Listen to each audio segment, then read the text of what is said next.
My mum sent me away. She did it to keep you safe. Your son did not arrive at his destination. It's great to talk with you. It's also a little bit weird because I've been doing this job for a long time, and I feel like as the site, as Collider has grown, your career has grown. We're twinning in our growth. 100%. So I'll start with the most important question first, which is, and I'm sure you can see, I was going to make another joke, but what is your favorite season of Slow Horses? The newest season. It's so good.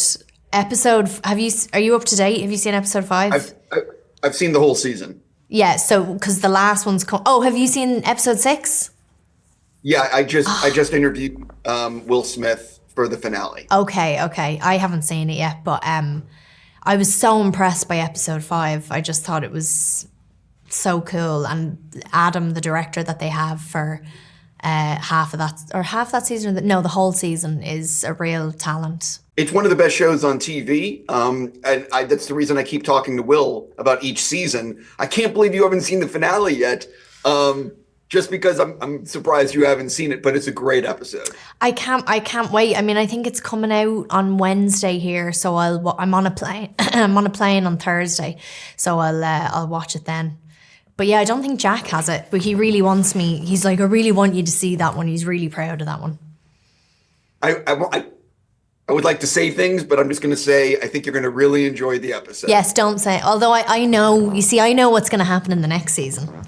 So it's quite an interesting experience to watch it knowing. But yeah, anyway. Yeah, no, Will said to me they're just about done filming the new season. Yeah. I was trying to get him to tell me when it would come out. Anyway, let's move on. So you've done so many cool projects through your career, and I'm just curious, what was the most nervous you've been the night before the first day of filming something, because of whatever it may be?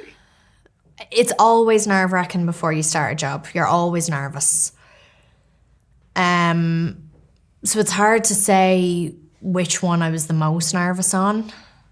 I mean, I think in general, my fear goes to like another level when I do a play. So before I did The Crucible, I don't think I've ever been more scared than when I did The Crucible, which was a stage production. Same with Macbeth. I was very nervous about Lady Bird. I was very nervous about Brooklyn. The earlier ones you are nervous, but in a different way. It's like you can't fully comprehend the weight of it. So yeah, I would say those guys. I am a huge fan of Steve McQueen, and you've worked with other very talented filmmakers. Is Steve unique in any way compared to other filmmakers? Like, what was he actually like to work with, and what is he like on set? I think Steve would say himself in a lot of ways he's he doesn't want to like stick around for longer than he has to. So like if he's found a take that sort of encapsulates everything he's trying to achieve in a scene, he will just do that one shot and then he'll be done. Like there were days that we would have on Blitz where we would wrap 3 hours early, which is just unheard of. And when Jack did Small Axe, it was exactly the same. When he knows he has something, he just moves on, because all he's looking for is the truth. And as soon as he finds that sort of like really truthful, authentic moment, then he's happy. He'll never push you more than he needs to. He's incredibly respectful of the actor and what they bring to the table.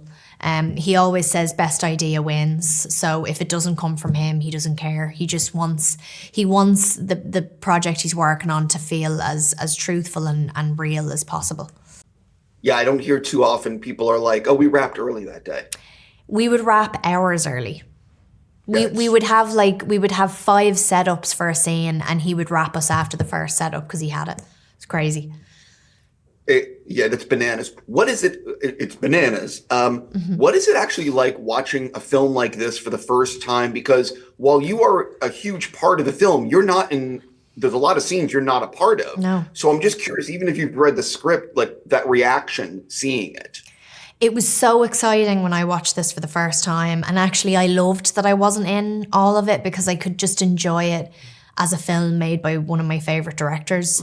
There's moments that he plays with, like he does in everything, where he will almost make it relentless. Like the emotion of a scene will be dragged out to a point where you kind of can't think about anything else. And it, like that opening sequence is so stimulating, it's so exciting, it's so relentless, it's so action-packed, it's painful to watch. He plays with the audience so well when he works in that way and when he edits a sequence in that way.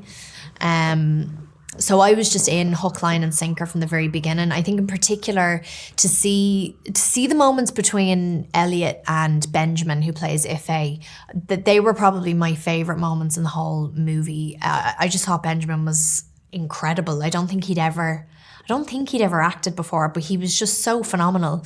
And obviously seeing Stephen Graham and Kathy Burke, who I adore and I grew up watching, I felt like slightly jealous that they all got to work together because I really wanted to share scenes with them.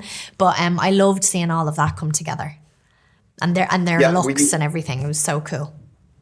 I agree. And one of the things, listen, there's so many things I could talk about with the film, but were you happy or a little bit disappointed that you were not in the underground tube flooding sequence?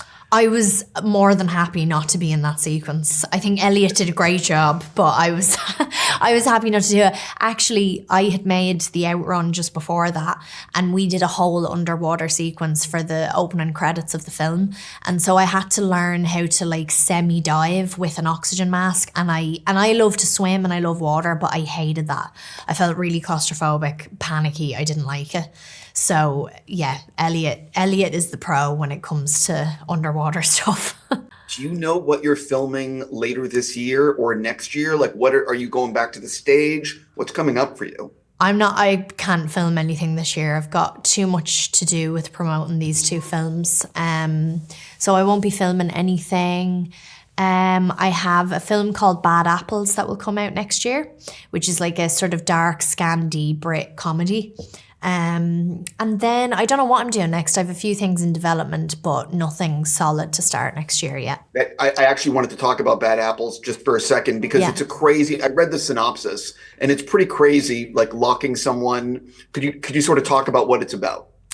Yeah, it's essentially about this teacher who's overworked and incredibly stressed, and it's all because of this one pupil in her class who is kind of classed as a bad apple, and he just makes her life and all the pupils' lives a living hell. And she, through a series of unfortunate events, he ends up in her basement and she keeps him in there, and it's about sort of the aftermath of that and the ripple effect of him being removed from the system, as it were.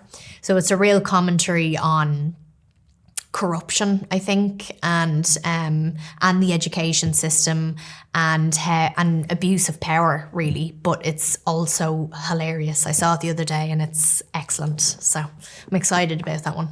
I'm looking forward to seeing it. I think I need to stop with you, so I'm just going to leave it there and just say congrats on everything. Thank you. And this is a fantastic film, and I hope a lot of people tune in or see it in theaters. Thank you. Nice to talk to you.